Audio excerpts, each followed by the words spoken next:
우리 교회 특별함이라고 좀 할까요?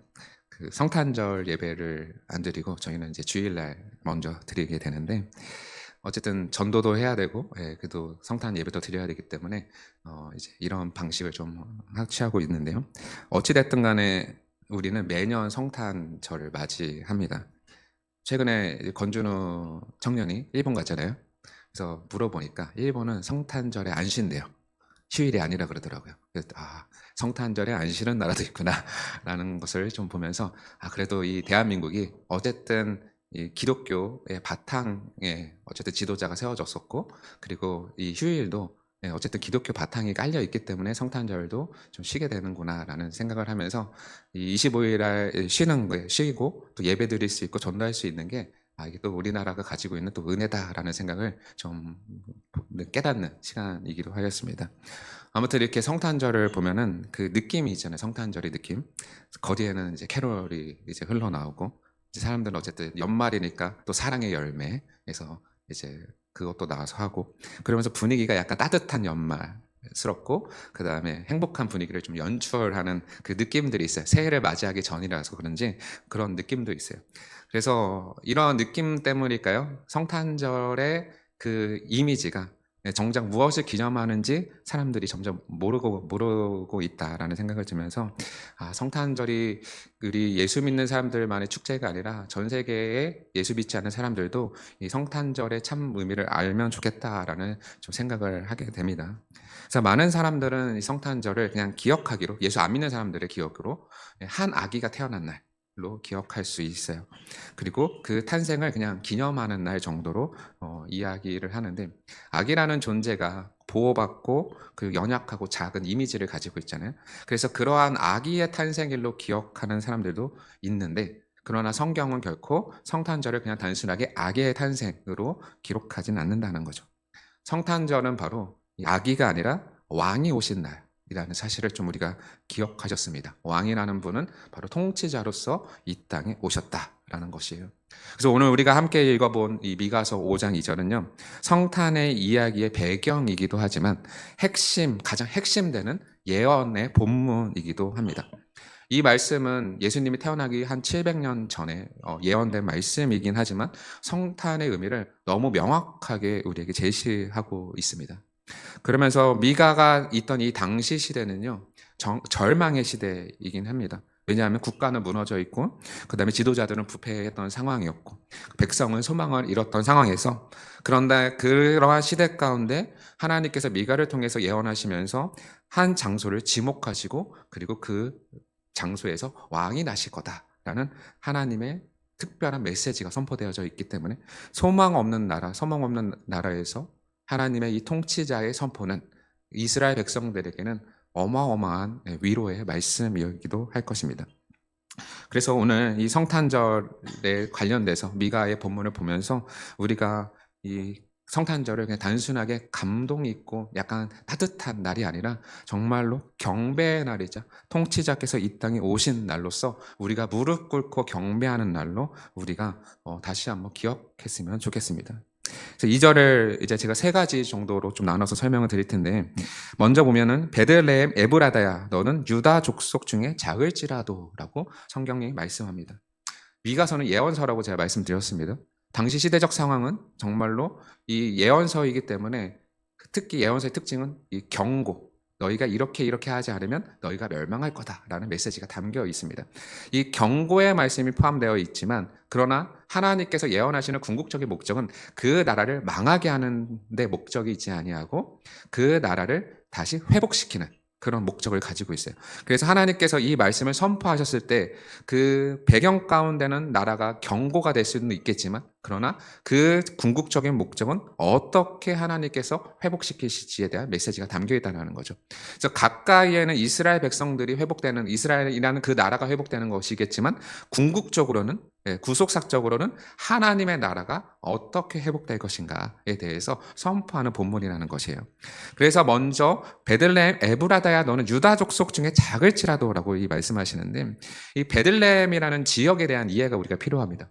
베들레헴이라는 이 지역은 정치적으로 보나 군사적으로 보나 종교적으로 보나 아무런 영향이 없는 그냥 작은 동네라는 거예요. 작은 동네입니다. 근데 당시에는 예루살렘, 어쨌든 예루살렘에는 왕궁이 있었던 곳이고 성전이 있던 곳으로 우리가 잘 기억하잖아요.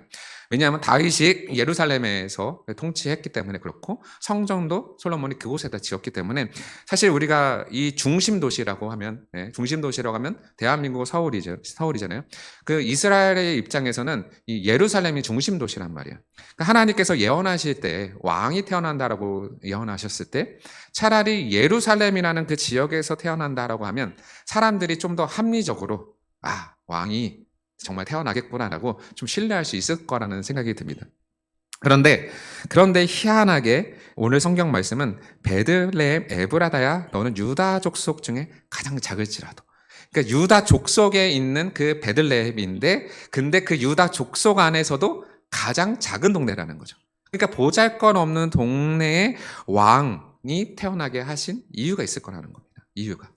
왜 하나님은 하필 예루살렘도 아니고, 그쵸? 차라리 그냥 사람 많은 그 중심 도시에 예수님을 태어나게 하셨다라면 그 합리적일 텐데, 좀 더 합리적으로 받아들일 수 있을 텐데. 그러나 가장 작은, 가장 힘이 없고 보잘것없고 사람들에게도 많이 알려지지 않는 베들레헴의 이 구원자를 태어나게 하셨을까라는 좀 고민을 하게 됩니다. 이것은 하나님이 하시는 일들, 그리고 하나님께서 계획하신 일들 중에 우리가 착각하지 말아야 될 것이 있는데, 그것은 무엇이냐면 하나님은 일하심의 방식에 있어서 인간의 이해 안에 갇혀 계시는 분이 아니라는 거예요. 만약에 하나님께서 인간의 이해 안에 갇혀 계셨다면 분명히 예루살렘이라는 그 지역에, 그리고 왕족, 지금도 강한 왕족의 후예로 태어나게 하셨을 거란 말이죠. 그런데 우리가 예수님의 탄생을 잘 기억하지만 예수님은요, 어떻게 보면 왕족이긴 하지만, 그 계통에 의해서는 왕족이긴 하지만 사실상 버림받은 왕족의 후예로 태어난 거죠. 버림받은 왕족이죠. 당시 시대는 로마가 지배하고 있었기 때문에 아무리 이 땅의 왕족이라고 해도 왕이 될 수 없는 자리에 있었던 겁니다. 우리나라가 일제시대에 있을 때 우리나라도 왕족이라는 개념이 있었잖아요. 그러나 일제가 지배하고 있는 그 시대에서 아무리 왕족이 태어난다고 해서 그 사람이 왕이 되느냐? 왕이 되지 못한다라는 거죠. 그런 것처럼 예수님도 인간의 조건에 부합하게 이 땅에 오신 분이 아니라는 거죠. 하나님의 일하는 방식의 특징입니다. 정반대로 인간의 조건에 합당하게 오시지 아니하고 하나님께서는 예수님을 하나님의 방식과 계획 안에서 가장 화려하고 가장 아름답게 누구나 이해할 수 있는 방식이 아니라 그 누구도 이해할 수 없는 가장 낮은 방식을 통하여서 이 베들레헴이라는 곳에 태어나게 하셨습니다. 베들레헴은요, 이새의 고향이기도 하고요, 다윗이 그곳에서 같이 왕으로 임명되었던 그 땅이기도 합니다. 그러니까 어떻게 보면 가장 초라한 지역에서 예수님의 예언이 선포되어 있는 게 하나님의 방식이라는 거예요. 이게 만약에 사람이었다라면 정말로 이런 예수님을 믿지 않고 싶었을 거예요. 사실 유다 백성들도요, 왕이라는 예수라는 메시아가 이 땅에 왔을 때 군사적으로 강대한 왕을 원했습니다. 군사적으로 강대한 왕을 원했어요. 그래서 제2의 다윗 왕처럼 그 누구도 침공하지 못하는 그 강대한 나라를 원했다는 거죠. 지금으로 따지면 미국과 같은 강대국이어서 그 어느 나라도 침공하지 못하고 미국의 한마디에 그 누구도 찍소리 못하잖아요. 그런 것처럼 그러한 왕국을 원했기 때문에 예루살렘에 태어났다라면 유대인들이 예수를 영접하기가 더 편했을 거란 말이에요. 더 편했을 거예요. 우리야 이스라엘 백성 잘 모르고 그냥 그 우리랑 역사적으로는 별 관계가 없는 나라잖아요. 그렇기 때문에 베들레헴에 나든 뭐 예루살렘에 나든 사실 우리에게는 별로 중요한 문제는 아니에요. 그런데 유대인들 입장에서는 이것은 사실 굉장히 중요한 문제였던 거예요. 예루살렘에 태어났느냐? 그러면 아니 초라한 베들레헴에 태어나느냐? 왕이라면 예루살렘에 태어나서 그리고 가장 강력한 왕족으로 태어나서 그리고 이스라엘을 다시 회복시켜서 정말로 위대한 예루살렘을 회복하는, 이스라엘을 회복하는 그런 왕을 간절히 소망했기 때문에 그렇습니다. 그런데 하나님의 계획과 뜻은 그것이 아니었다라는 거죠. 하나님의 방식은 인간의 방식을 항상 뛰어넘어 있습니다. 그래서 고린도전서 1장 27절에도 이렇게 말씀합니다. 그러나 하나님께서 세상에 미련한 것들을 택하사 지혜 있는 자들을 부끄럽게 하려고 하시고 세상에 약한 것들을 택하사 강한 것들을 부끄럽게 하려 하신다. 하나님은 미련한 것을 선택하셔서 세상을 구원하기로 기뻐하셨다라는 거죠. 인간은 예루살렘이라는 곳에 태어나셔서 그 사람이 왕이 되길 원했지만, 그러나 하나님은 미련한 베들레헴을 선택하셔서 이 땅을 구원하시기로 선택하셨다라는 것이에요. 아무리 우리 입장에서 미련하고 작다고 할지라도 하나님은 그러한 계획과 방식을 통하여서, 작은 것을 통하여서 정말 놀라운 기적을 이뤄 가시는 분이 바로 하나님이라는 거죠. 이스라엘 역사만 봐도 우리는 알 수 있습니다. 이스라엘 역사에서 가장 기억에 남는 것은 시편을 보나 어느 말씀을 보나 항상 이 애굽 출애굽의 이야기가 나오고, 출애굽하면서 하나님께서 홍해의 역사의 기적들을 항상 이 많은 그 이스라엘 사람들이 대새기게 되는데, 이 하나님의 기적들을 기억하고 이것을 선포하는 이유가 무엇이냐면, 인간의 약함이 있어야 하나님의 놀라운 역사가 드러나기 때문에 그렇습니다. 인간이 강하면, 만약에 이스라엘 백성이 애굽을 물리칠 수 있는 힘과 능력이 있었다면 하나님이 굳이 홍해를 가를 필요도 없으셨고, 그냥 이스라엘 애굽을 무너뜨리고 그냥 그것을 이스라엘 나라로 삼았으면 돼요. 그러면 많은 나라들 가운데 하나님의 일하심이 선포될 이유도 사실은 없었습니다. 그냥 이스라엘이라는 그 이름만 남았겠죠. 이스라엘은 정말 힘이 강력하고 그 나라를 다스릴 힘이 있는 나라였다. 그런데 이스라엘이 연약하기 때문에 하나님께서 그 애굽에서 출애굽시키고, 그리고 홍해라는 앞에서 그 가장 강력한 애굽의 군대를 무너뜨리고 거기서 구원하셨다고 했을 때 누구의 이름이 만방에 퍼지느냐? 바로 하나님의 이름이 만방에 퍼지기 때문에, 하나님은 인간의 약함을 통해서 놀라운 기적과 이적들을 행함을 통하여서 그렇게 하나님의 이름을 만방에 선포하시는 분이시다. 이게 하나님의 일하는 방식이라는 거예요. 사람이 강하면 하나님의 이름을 전할 기회가 없어요. 그렇죠? 그러나 사람이 약할 때 하나님의 이름을 전할 기회가 너무 많다는 거죠. 많은 사람들이 간증을 할 때 특징들이 뭔지 아세요? 자기가 약할 때 하나님께서 일하셨습니다 라는 이 고백을 많이 한다는 거죠. 근데 내가 잘 됐을 때 하나님께서 도우셨습니다라는 간증은 거의 없단 말이에요. 왜냐하면 사람들이 봤을 때도 이야기가 있기 때문에 그래요. 내가 무너져갈 때, 내가 망해갔을 때 하나님께서 나를 도우셔서 이것을 뒤집어 엎으셔서 정말로 나를 강하게 하셨다. 이거는 정말 이야기가 되고 많은 사람들이 듣고 감동해서 하나님이 살아계시는구나 라는 것을 깨달을 수 있지만, 그러나 정말 내가 잘 되고 있는 상황에서 이거 다 하나님이 하셨어 라고 하면 은 사람들이 봤을 때 아무런 감동이 없는 거예요. 아무런 감동이 없습니다. 그래서 하나님의 일하는 방식은 인간의 조건에 부합하는 방식이 아니라 철저하게 하나님의 방식과 계획대로 작은 것을 택하셔서 크게 이루시는 놀라운 하나님의 계획이 있다. 그래서 하나님은 베들레헴이라는 이 작은 곳을, 작은 무대를 통하여서 하나님의 구원 계획을 이뤄가시기 위해서 이 작은 베들레헴을 선택했다라고 봅니다. 그래서 우리의 생각과 이성의 이 기준이 아니라 하나님의 방식으로 하나님은 일하시기 때문에 우리가 거기에 대해서 불만을 갖고 불평할 것이 아니라 하나님의 놀라운 계획들을 우리가 신뢰하면서 믿고 나아가는 믿음들이 필요하다라는 것을 여러분들이 꼭 믿음으로 받으시길 바랍니다. 그러면서 이 베들레헴이라는 곳에서 태어나셨으면서 동시에 이 베들레헴에 태어날 자가 누구냐라고 선포하고 계시는데, 바로 이스라엘을 다스릴 자가 내게로 나올 것이다 라고 말씀합니다. 베들레헴이야 너는 유다라는 지극히 가장 작을지라도 이스라엘을 다스릴 자가 바로 그 작은 데에서 나올 것이다 라고 선포하고 있는 거죠. 성탄절은요, 예수님이 오신 날이 맞습니다. 근데 단순하게 우리가 예수님의 오신 날로 기억해서는 안 되고, 이제 앞서 말씀드렸지만 우리가 놓치지 말아야 할 표현이 바로 이거예요. 이스라엘을 다스릴 자가 내게서 나오리라. 즉 예수님은요, 예수님께서 성탄절에 오신 것은 맞지만 그 우리가 더 추가해야 될 것이 무엇이냐면, 예수님은 이 땅에 태어나셨고 통치자로서, 왕으로서 이 땅에 오신 날이 바로 성탄절이다. 이 사실을 기억하셔야 되는 겁니다. 우리를 구원하러 오셨지만 동시에 우리를 다스리고 통치하기 위해서 이 땅에 오신 것입니다. 그래서 성탄절은 예수님의 단순한 생일이 아니라 통치자로서 등극하는 날이다 라고 보실 수 있는 겁니다.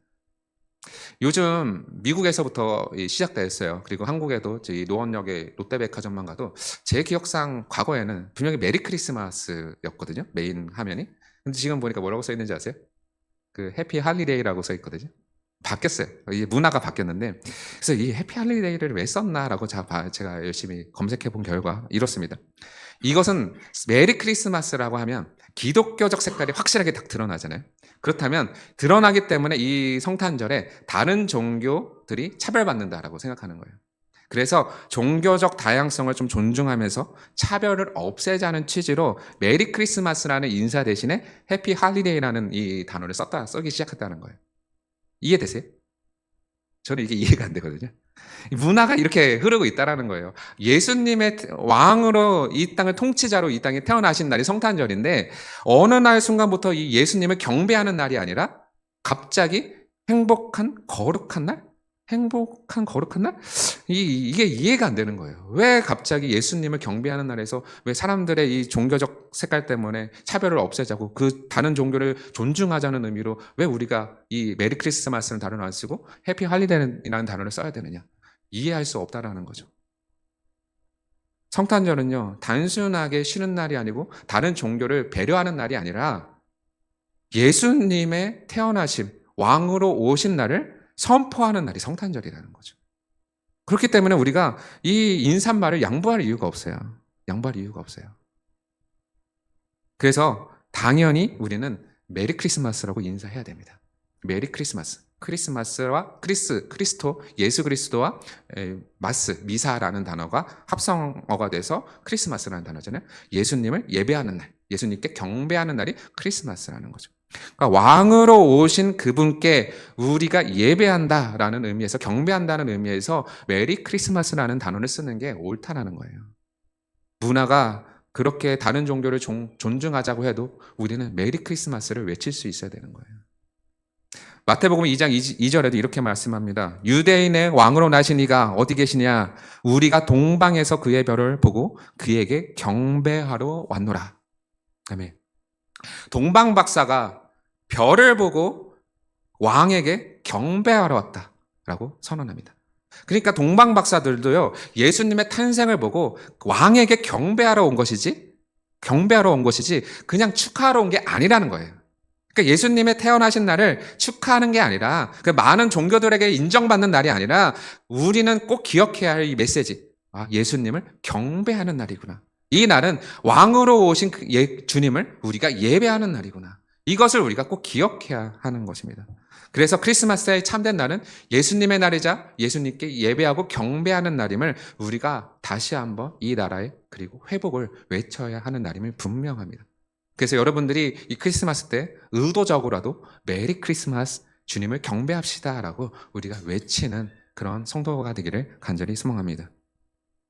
마지막으로 성경에서 뭐라고 기록하느냐? 그의 근본은 상고의 영원에 있다라고 예언합니다. 그러니까 예수님께서는 분명히 베들레헴이라는 작은 동네에 태어났지만 왕으로서 태어나신 분이고 그분이 누구냐? 그의 근본, 예수님의 근본은 상고의 영원에 있는 자다. 이 상고라는 단어는요, 이 기원전 태초의 시작점을 의미하거든요. 그 말은 곧 예수님은 시간의 시작 전에 있는 분이다라는 거예요. 그러니까 이것은 바로 예수님께서 인간의 그 역사 안에 들어오셔서 베들레헴이라는 곳에 태어났지만 아기로서 태어났지만 그러나 그의 근본은 어디에 있다고요? 영원에 있다라는 거예요. 상고, 시간의 시작 전에 영원에 속해 있는 자가 시간 안으로 들어왔다라는 표현입니다. 그러니까 하나님이신 그분께서 시간 속으로 역사 속으로 특정한 장소 안으로 들어오셨다라는 표현인 거예요. 그래서 이것을 우리는 뭐라고 이야기하느냐? 시간 밖에 계신 분이 역사라는 시간 속에 그리고 베들레헴이라는 장소에 태어나신 것을 우리는 성육신 하셨다라고 표현하는 거죠. 하나님께서 인간의 몸을 입으신 사건, 이것을 우리는 성육신이라고 표현합니다. 요한복음 1장 1절에도 이렇게 말씀하죠. 태초에 말씀이 계시니라. 이 말씀은 하나님과 함께 계셨으니 이 말씀은 곧 하나님이시라. 태초에 말씀이 계셨고 이 말씀은 곧 하나님이시다. 예수님은 상고 영원에 계신 분이라는 표현을 요한복음에서는 이렇게 표현하고 있고요. 또 요한복음 1장 14절에도 또 이렇게 말씀하시죠. 말씀이 육신이 되어 우리 가운데 거하심에 우리가 그의 영광을 보니 아버지의 독생자의 영광이요 은혜와 진리가 충만하더라. 그 하나님께서 말씀이 육신이 되어 성육신하여서 베들레헴이라는 곳에 태어나셨다. 우리 가운데 거하시고 우리가 그 아버지의 영광을 보는 날, 독생자의 영광이요 은혜와 진리가 충만한 날이 바로 이 성탄절이다 라고 우리가 성경을 통해서 배울 수 있는 것입니다. 예수님은 한 아기가 탄생이 아닙니다. 예수님은 하나님이시죠. 참 하나님께서 그 영원하시고 시간에 구애받지 아니하시고 장소에 공간에 구애받지 않으신 그분께서 오히려 시간을 창조하시고 공간을 창조하신 그분께서 오히려 인간의 몸이라는 연약한 몸을 입으셔서 그 시간 속으로 그리고 그 장소 속으로 공간 속으로 들어오신 사건이에요. 예수님께서는 왜 이렇게 인간의 몸을 입고 이 땅에 오셨느냐? 그 이유는 바로 우리를 구원하시기 위해서 그리고 우리를 통치하시기 위해서 이 땅에 오셨다는 겁니다. 성탄절은 제가 오늘 오면서 버스를 타고 보니까 그 1층의 아파트에 메리 크리스마스라고 써 있어요. 그리고 나서 하늘의 영광이요 땅에는 평화로다라고 써 있거든요. 사람들이 지나갔을 때 별로 거부감이 없어요. 왜냐하면 하나님이라는 단어가 다 빠져 있거든요. 근데 예수 믿는 사람은 알죠. 하늘의 영광이요 땅의 평화라는 이 말씀을 우리는 기억한단 말이죠. 기억하게 되는데 그러니까 우리가 일반적으로 이 성탄절을 기억했을 때 하늘의 영광이고 이 땅에는 평화를 주러 오셨다라는 것을 이해할 수 있어요. 알 수 있어요. 그런데 그 땅의 평화를 주기 위해서는 분명한 것은 예수님께서는 이 땅에 오셔야만 했고 그리고 고난 받으셔야만 했고 그리고 죽으셔야만 했어요. 왜냐하면 인간의 죄를 다 씻어야만 진정한 평화가 이 땅에 임하기 때문에 그렇습니다. 성탄절은 예수님을 기념하는 시간이기도 하지만 기억하는 시간이기도 하지만 영원하신 그 하나님을 마주하는 시간이기도 합니다. 우리를 구원하기 위해서 자신의 몸을 제약하시고 가두시고 그리고 자기를 십자가에 못 박혀 죽으시고 예수 믿는 사람들에게 모든 죄를 사하여 주시고 하나님과 인간 사이에 막힌 담을 허시고 그리고 우리를 구원하고 우리에게 진정한 평화를 주러 오셨던 사건인 것입니다. 예수님에게는 고난이지만 그러나 우리에게는 놀라운 은혜와 복된 시간임을 우리가 잊지 않았으면 좋겠습니다. 성탄절은 정말로 복음의 신비이자 복음의 핵심되는 날입니다. 예수님께서 이 땅에 오시지 않았다면 우리는 구원받지 못했고 예수님을 주라고 고백하지도 못했고 그리고 우리는 여전히 죄악 가운데에서 지옥을 바라보면서 죽어가는 한 영혼에 불과할 것입니다. 그러나 예수님은 지극히 작은 곳에서 태어나셨지만 그러나 왕으로 오셨고 그 영원하신 그 하늘에 계신 하나님께서 이 땅에 우리를 위해서 자신을 비우고 우리의 사람의 몸을 입으셔서 우리를 구원하신 놀라운 날임을 우리가 꼭 기억하셨으면 좋겠습니다. 그래서 이번 성탄절을 그냥 감성에 빠지고 분위기로 끝나는 절기가 아니라 정말 우리의 마음을 다하여서 예수 그리스도를 경배하고 그분의 통치를 다시 한번 바라보면서 우리의 마음과 삶을 다 그분 앞에 드리고 우리의 왕자를 다 내어놓고 오직 하나님이신 그 예수님께 우리의 삶을 다 맡겨드리는 그런 복된 날이 되시기를 간절히 소망합니다. 그리하여서 정말로 놀라운 그 예수님을 우리가 마음껏 경배하고 마음껏 사람들에게 그 소식을 알려 정말 많은 영혼이 주님께 돌아올 수 있는 복된 날이 되기를 간절히 소망합니다.